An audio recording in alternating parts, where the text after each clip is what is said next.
स्थूलतनो गजेन्द्रवदनं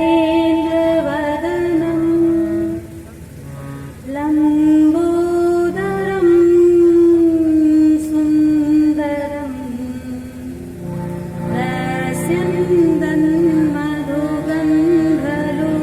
रस्यन्दन्मधुगन्धलोकमधुका व्यालोलगण्डस्थलं दन्ताघातविदारितानिरुधिरैः सिन्दूरशोभाकरं वन्दे शैलसुतासुतं गणपतिं सिद्धिप्रदं कामदम् पञ्चादशाक्षरविनिर्मितदेहजष्टिं बाले क्षणां धृतहिमांशुकलाभिरामा मुद्राक्षसूत्रमणिपुस्तकशोभिहस्तां वर्णेश्वरीं नमतकुन्दहिमांशु गौरी काशीं विश्वेश्वरं धुण्डिं दण्डपाणिं च भैरवं वन्दे काशीं गुहां गङ्गां भवानी मणिकर्णिका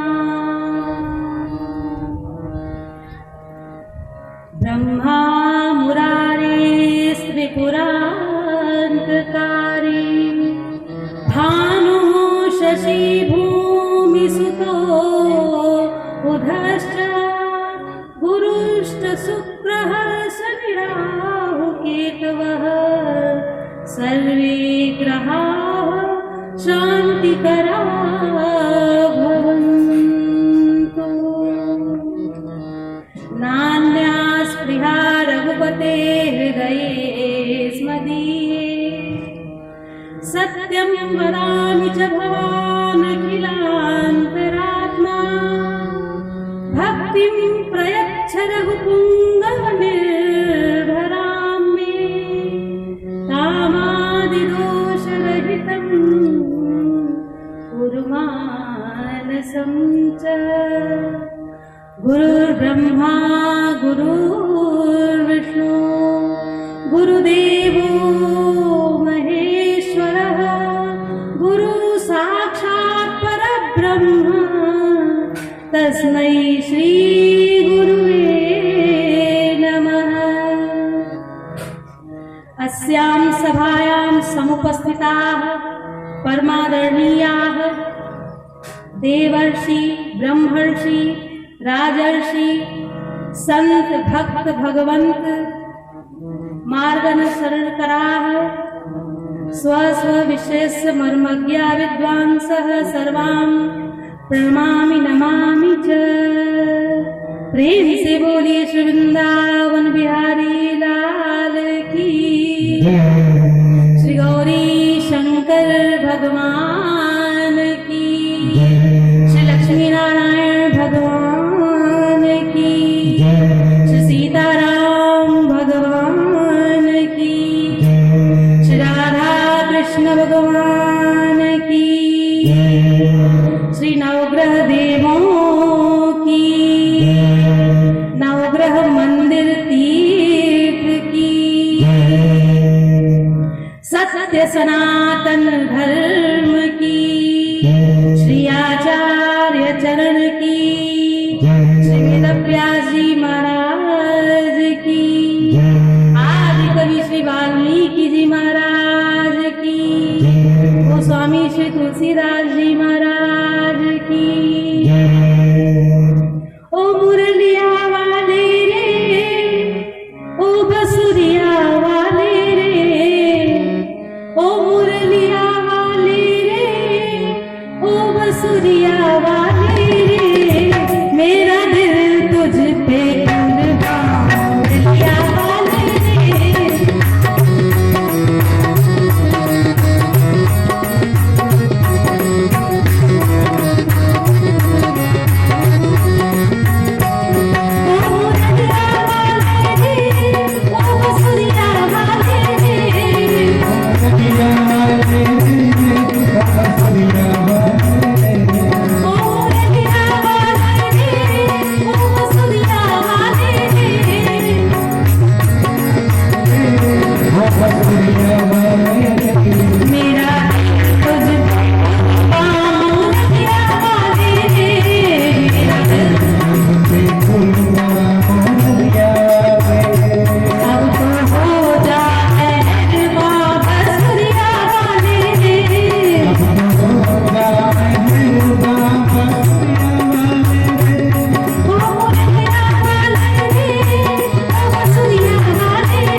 और उत्सव का विषय है कि काशीपुरी जैसी रम्यपुरी में जहाँ भूत भावन देवादिदेव महादेव जगन्नाथ विश्वनाथ आदिदेव ईश्वर परमात्मा भगवान श्री शिव का साक्षात वास है, उस परम प्रिय शिव नगरी काशी में जिसके विषय में कहा जाता है कि या तो यह भगवान शंकर ही काशी हैं और या तो यह काशी ही भगवान शंकर है। शिव काशी शिव काशी काशी काशी शिव शिव, ऐसे परम पवित्र नगरी में वैसे तो विभिन्न विभिन्न स्थानों पर भगवान श्री शंकर के शिवलिंग के रूप में उप शांतेश्वर महादेव, शनैश्वरेश्वर महादेव, सोमेश्वर महादेव, भौमेश्वर महादेव आदि के रूप में भगवान श्री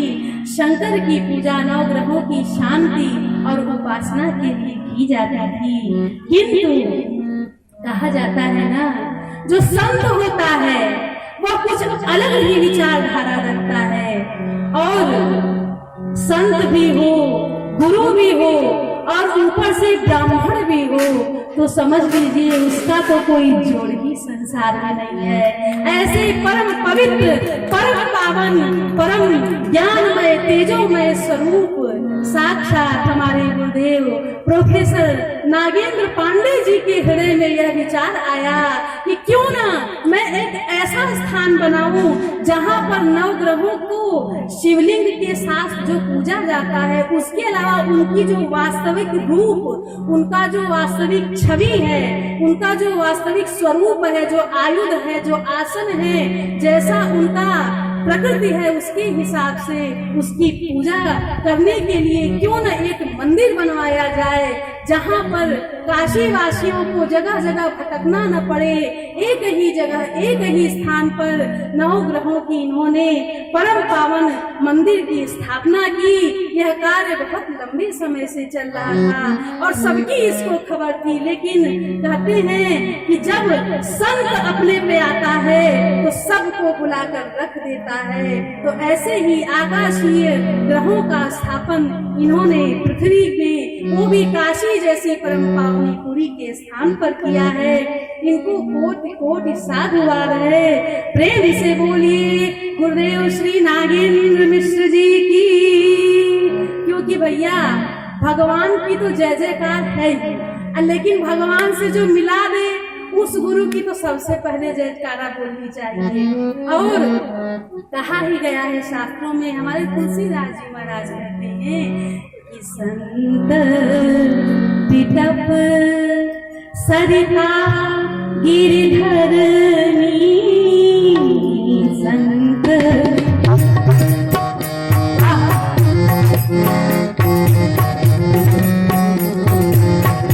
संत विटप सरिता गिरधरनी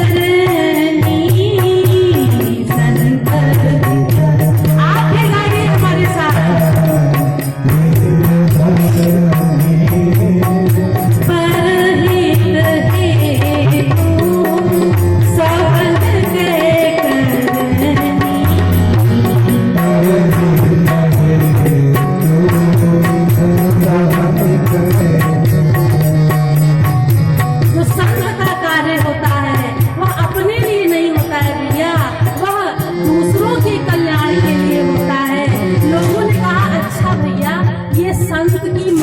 सुनते सुनते हम थक गए हैं।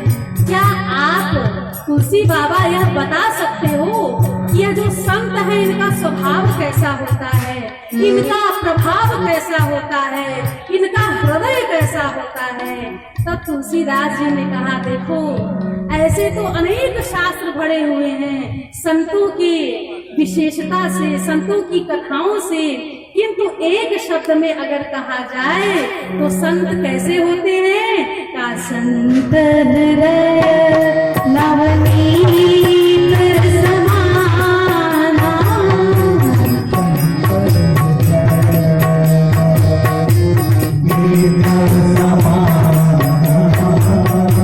कहा कभी न पे कहे न जान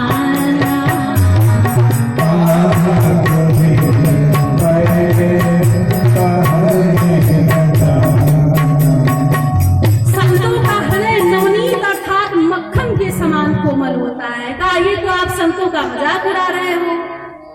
कहा इसमें मजाक कैसी? उन्होंने कहा देखो जो मक्खन होता है ना वो पिघल जाता है। और वो कैसे पिघलता है बताएं? जब अग्नि का समावेश होता है, सूर्य की किरण पड़ती है तेज, जब उसके ऊपर पड़ता है तो वो द्रवित हो जाता है। तो निज परिताप द्रवै नवनीता।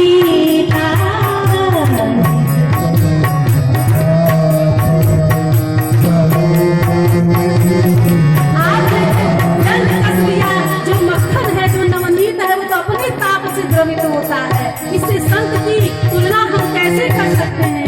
देखो यही तो अंतर है कि मक्खन की तरह संत का हृदय होता है, लेकिन संत के हृदय में और मक्खन में क्या अंतर है?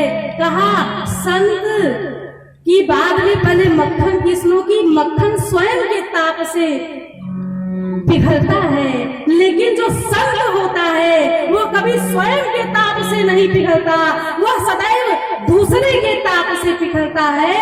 और कह दिया कि परहित द्रवई संत सुख नीता।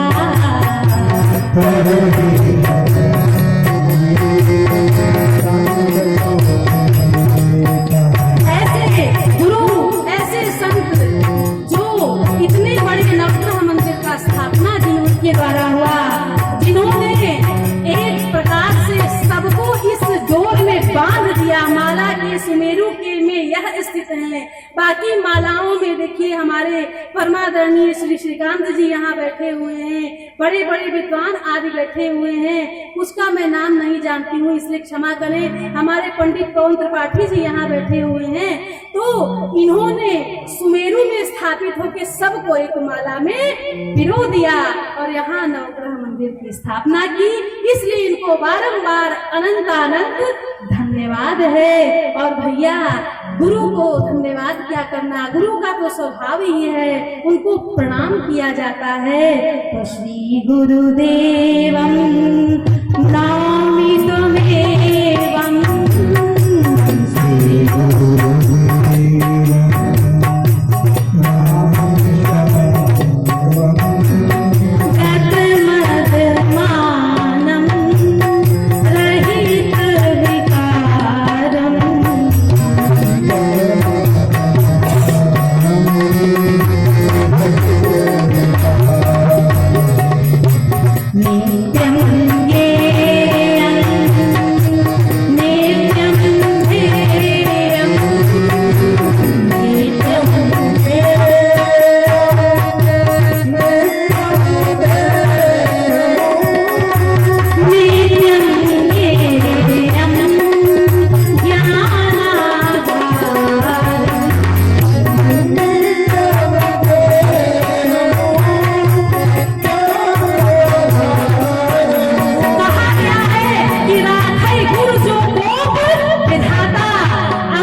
तो गुरु बचा लेता है, लेकिन गुरु क्रोधित हो जाए और विधाता के भी शरण में चले जाओ तो कोई बचाने वाला नहीं होता है। इसलिए प्रेम से बोलिए श्री सद्गुरुदेव भगवान की जय, श्री गुरुदेव भगवान की।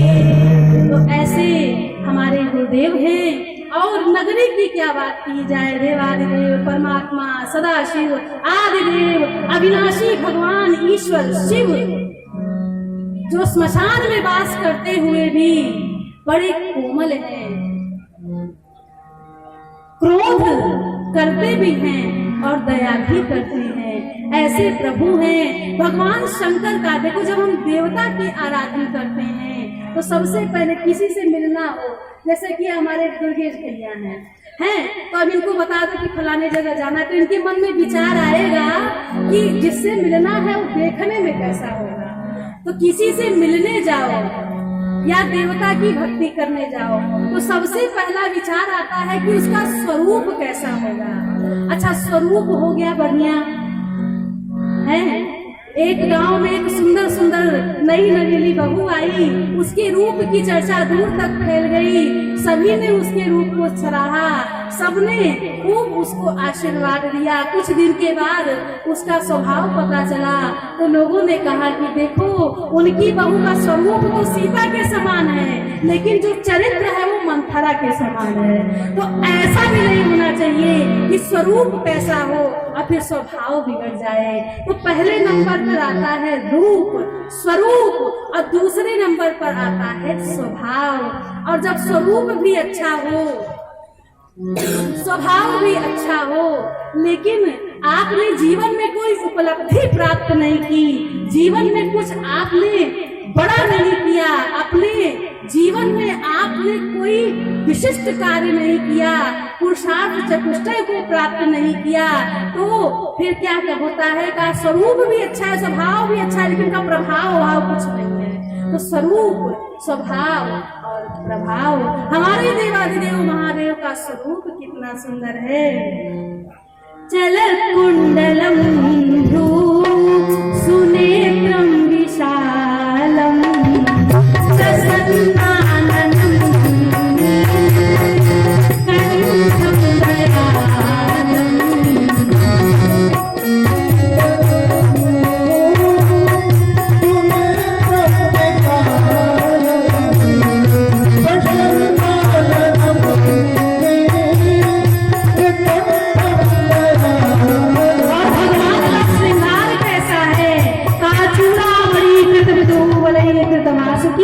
भवो भवतु भव्याय लीला तांडव पंडिता।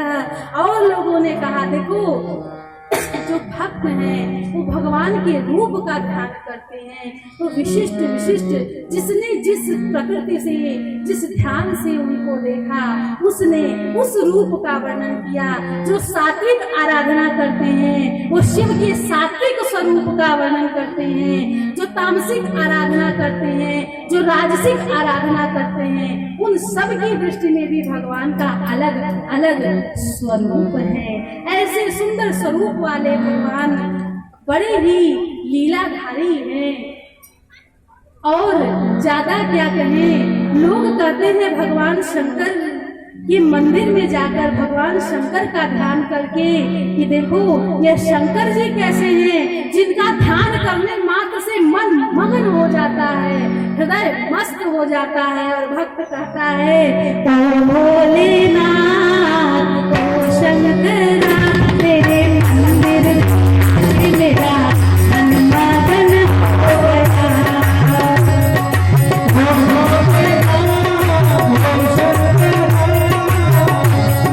देखो भैया, जिस जिसका मन शंकर जी के मंदिर में जाकर मगन होता है वो हमारे बाद इस लाइफ को दोहराएगा, ताली बजाएगा और कुछ होगा।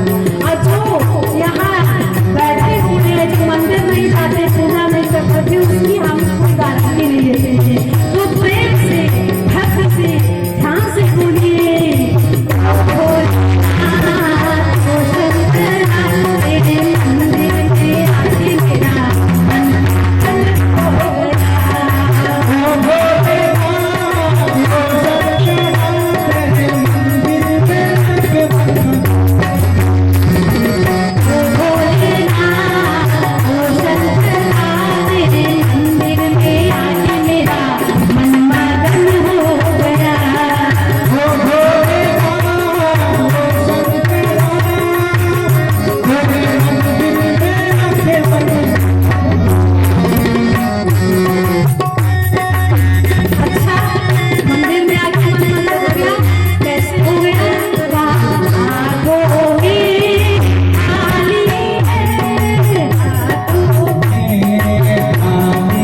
जाता है। और जब हम भगवान श्री शंकर के सहस्त्र नाम का पाठ करते हैं तो उन सहस्त्र नाम में आप ध्यान से पढ़ें, किसी अगर ध्यान हो याद हो तो आप उसमें पढ़ेंगे कि उसमें भी भगवान शंकर की अर्चना ग्रहों के रूप में की गई है। ओम सूर्याय नमः, ओम चंद्राय नमः, ओम भौमाय नमः, ओम बुधाय नमः, ओम बृहस्पतये नमः, ओम शुक्राय नमः, ओम शनिश्चराय नमः, ओम राहवे नमः, केतवे नमः। तो भगवान शंकर का ध्यान करने से भगवान शंकर